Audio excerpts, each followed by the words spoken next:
Hello friends, welcome to YouTube channel. So friends, आइए बात करते हैं उत्तर प्रदेश पुलिस भर्ती बोर्ड की ओर से आयोजित कराई जाने वाली कांस्टेबल लिखित परीक्षा की री एग्ज़ाम के संबंध में बात करेंगे। सो फ्रेंड्स, जैसे कि आपको पता है, री एग्ज़ाम कंडक्ट कराया जाना है भर्ती बोर्ड की ओर से, और बात करेंगे कि आपकी जो परीक्षा होगी इसमें क्या कुछ नए बदलाव अब आपको देखने को मिल सकते हैं।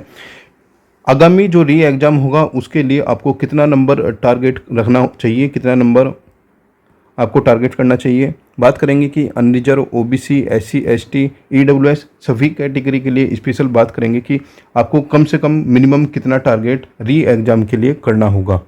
ठीक है, इसमें हम बात करेंगे फिर लगभग अप्रोक्सीमेट मान के चलते हैं हम कि 20 अगस्त के बाद में आपकी जो परीक्षा है वो कभी भी हो सकती है।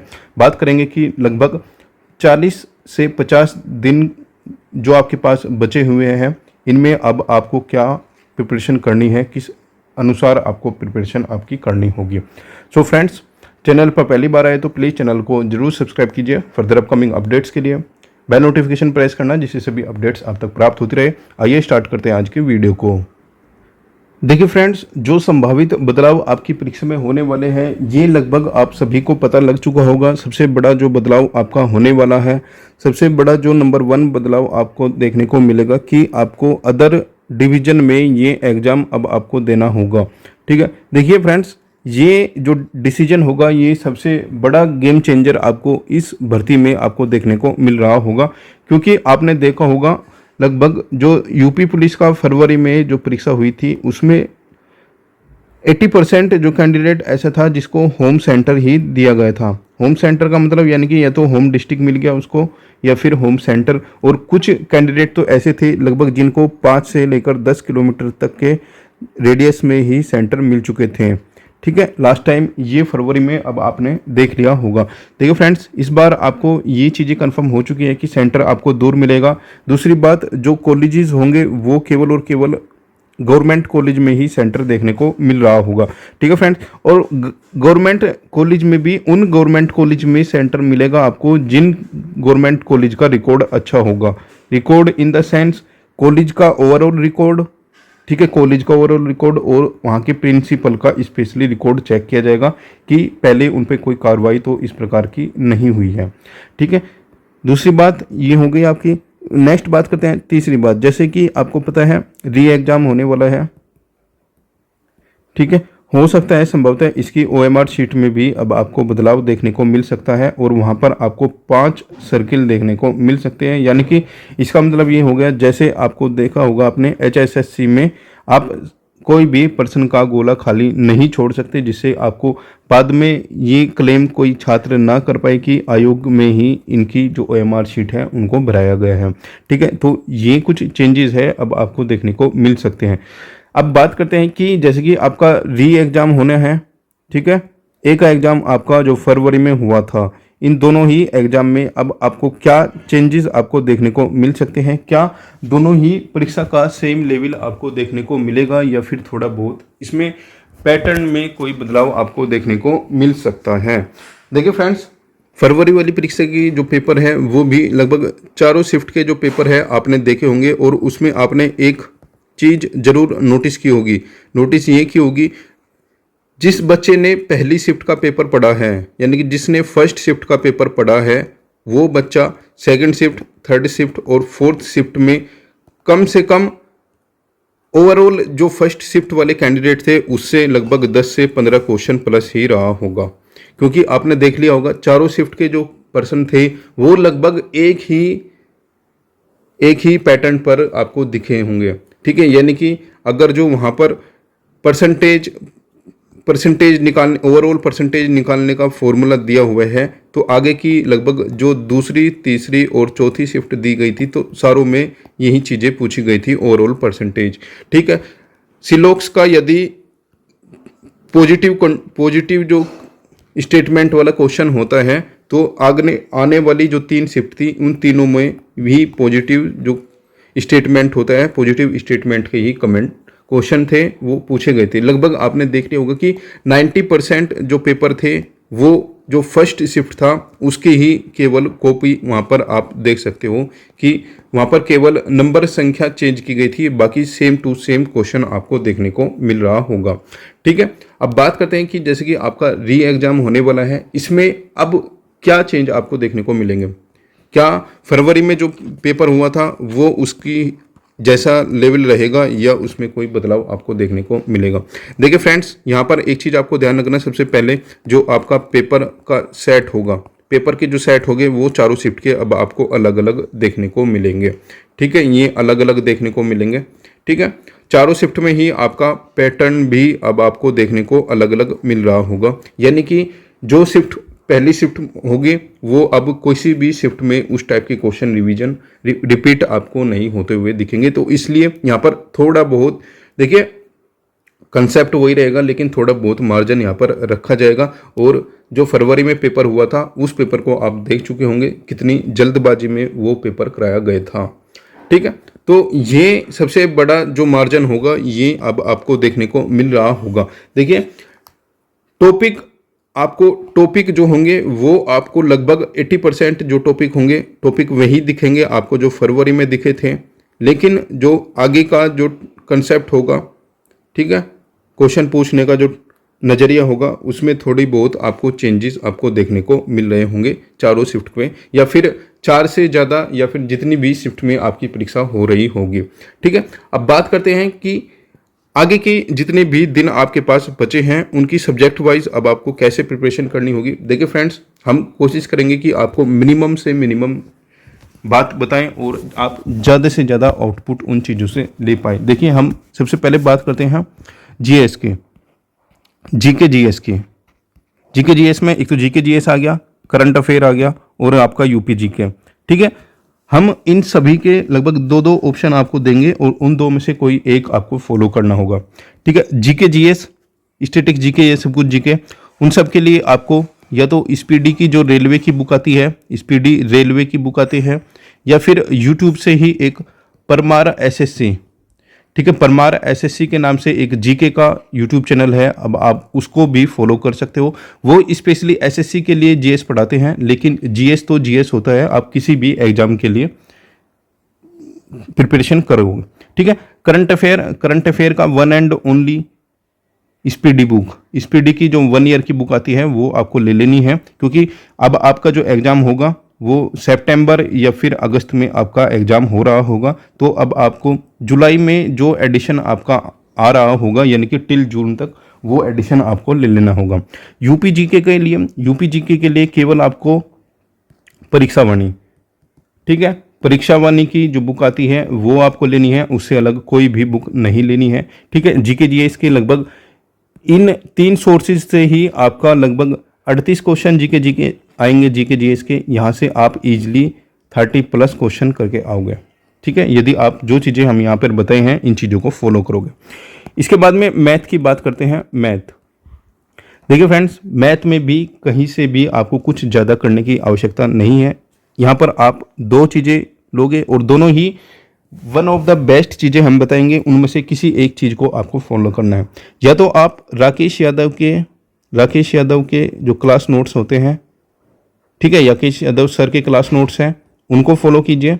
ठीक है, हालांकि आपको सभी टॉपिक्स नहीं करने, सिलेक्टेड टॉपिक्स करने हैं। या फिर आपको गगन प्रताप सर की जो 20 डेज की फरवरी में उन्होंने क्लास कराई थी वो क्लास देख लेनी होगी।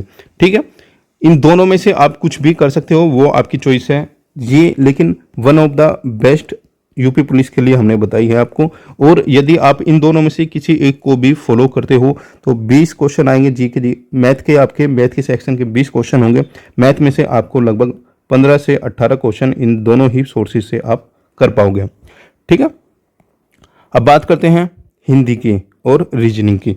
हिंदी के लिए आपको आदित्य पब्लिकेशन, ठीक है, आदित्य की न्यू वाली बुक जो आई हुई है, या फिर आपको लुसेंट जीके, ठीक है, लुसेंट जीके, इन दोनों में से जो भी आपको अच्छा लगे। ठीक है, जीके नहीं, यहाँ पर लुसेंट हिंदी होगी, लुसेंट की जो हिंदी वाली आती है। इसके बाद आपको रीजनिंग के लिए, देखिए रीजनिंग के लिए सबसे बेस्ट रहेगा आपको एक तो यूपी पुलिस के PYQ आपको लगाने होंगे। उसके बाद में अरुण सर की जो रीजनिंग की यूट्यूब पर आपको क्लास मिल जाएगी। ठीक है, अरुण सर की रीजनिंग की यूट्यूब पर आपको क्लास मिल जाएगी, जो फरवरी में उन्होंने कराई थी। केवल आप वही कीजिए, इतना ही भी इनफ रहने वाला है आपके लिए। देखो फ्रेंड्स, लिमिटेड चीज़ें हमने आपको बताई हैं और मैक्सिमम आउटपुट आपको यहाँ से मिल रहा होगा अपने पेपर में। अब बात करते हैं कि अप्रोक्सीमेट कितना आपको प्रिपरेशन करना होगा, कितना आपको मिनिमम टारगेट रखना होगा जिससे आपको इस परीक्षा में एटलीस्ट एक सिलेक्शन आपको मिल जाए। देखिए फ्रेंड्स, 2018 वाली भर्ती में जैसे कि अब आप लगभग 1-2 दिन से देख रहे होंगे, उसमें भी कुछ कैंडिडेट को एफआईआर दर्ज की गई है, वहाँ पर भी कुछ पता लगा है भर्ती बोर्ड को। ठीक है, और 2023 वाली जो रिक्रूटमेंट है इसका तो अब भर्ता बन चुका है, ये भी आप देख चुके हो। ठीक है, इसका मतलब ये हो चुका है गवर्नमेंट कहीं ना कहीं इन चीज़ों के खिलाफ है अब। ठीक है, इस पर कुछ ना कुछ जरूर रिस्ट्रिक्ट एक्शन होने वाला है। ठीक है, अब देखिए फ्रेंड्स, एज ए कैंडिडेट हम यही बोलेंगे कि आपकी जो अपकमिंग जो एग्ज़ाम होने वाला है ये 100% फेयर एग्ज़ाम होगा। ठीक है, फेयर एग्ज़ाम होने का मतलब होगा एटलीस्ट जो 10% जो कैंडिडेट थे, ठीक है, 10% जो कैंडिडेट थे ना, वो नंबर 2 वाले, वो तो अब आप, मुझे नहीं लगता पर्सनली वो अब एग्ज़ाम देने जाएंगे। ठीक है, दूसरी बात, आपका जो सेंटर होगा वो दूर भी मिलेगा, तो इससे भी कहीं ना कहीं 1 से 2% आपकी अटेंडेंस में गिरावट यहाँ पर आपको देखने को मिल रही होगी। ठीक है, देखिए, पेपर लीक ना होने का जो सीधा सीधा मतलब है, आपका जो कट ऑफ है उस पर इफेक्ट होगा ही होगा, 100% होगा। देखिए फ्रेंड्स, पेपर आपका इतना भी इजी नहीं आएगा कि आप इसमें 150 में से 140 क्वेश्चन करके आ जाओगे। ठीक है, एवरेज पेपर रहने वाला है, मॉडरेट, इजी टू मॉडरेट आपको देखने को पेपर मिलेगा। ठीक है, तो यदि ये फरवरी में पेपर कैंसिल नहीं होता, यदि फरवरी में पेपर कैंसिल नहीं होता तो आपकी जो कट ऑफ जाती, ये लगभग 115 से 120 क्वेश्चन तक कट ऑफ आपको देखने को मिलती। ये ही हकीकत है, ये सर्वशक्तिमान है। ठीक है, मानना पड़ेगा, ये कट ऑफ आपको देखने को मिलती जरूर। लेकिन अब री एग्ज़ाम होगा, हालांकि री एग्ज़ाम में काफ़ी बच्चों को टाइम मिला है, मॉक टेस्ट में भी बच्चे अच्छा कर रहे हैं, लेकिन मॉक टेस्ट में और रियल एग्ज़ाम में देखिए सभी बच्चे कहते हैं कि आगे जाकर आपको बेनिफिट मिलता है, लेकिन हमें पर्सनली ये लगता है कि बेनिफिट की जगह आपको थोड़ा बहुत गिरावट यहाँ पर होती है, लगभग 2 से 3% हो गए। ठीक है, क्योंकि मॉक टेस्ट, कोई भी प्लेटफॉर्म का आप मॉक टेस्ट दोगे तो उसमें कहीं ना कहीं ईजी लेवल के पेपर ही रखे जाते हैं। ठीक है, और जब एक्चुअल पेपर होगा ना, उसमें ऐसा कुछ नहीं होता। ठीक है, एक्चुअल पेपर में वहाँ पर एग्ज़ाम का प्रेशर आपके साथ होता है, तो प्रेशर में कुछ ना कुछ मिस्टेक्स जरूर होती है। तो ओवरऑल जो आप मॉक टेस्ट घर में पलंग पर बैठ कर देते हो और एग्ज़ाम हॉल में जो पेपर सोल्व करते हो, उसमें आपको डिफरेंस वहाँ पर देखने को मिलता है, लगभग 2 से 3% होगा, जो कि 5% तक आपको देखने को मिल सकता है। अब बात करते हैं कि एक्सपेक्टेड आपको कितनी तैयारी करनी चाहिए कि आपका जो सिलेक्शन है वो हो जाए।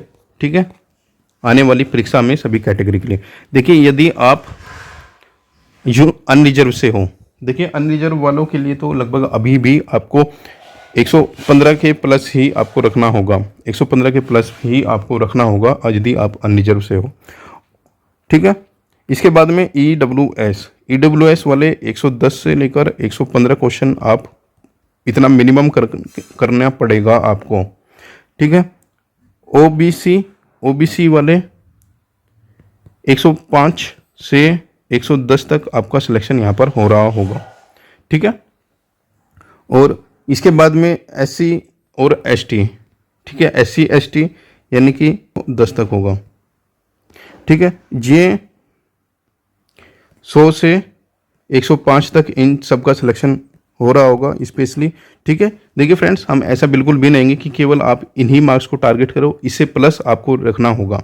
ठीक है, इतना तो कम से कम लेके आना ही पड़ेगा, और एसटी वालों को कम से कम 100 क्वेश्चन तो लेके आने ही पड़ेंगे।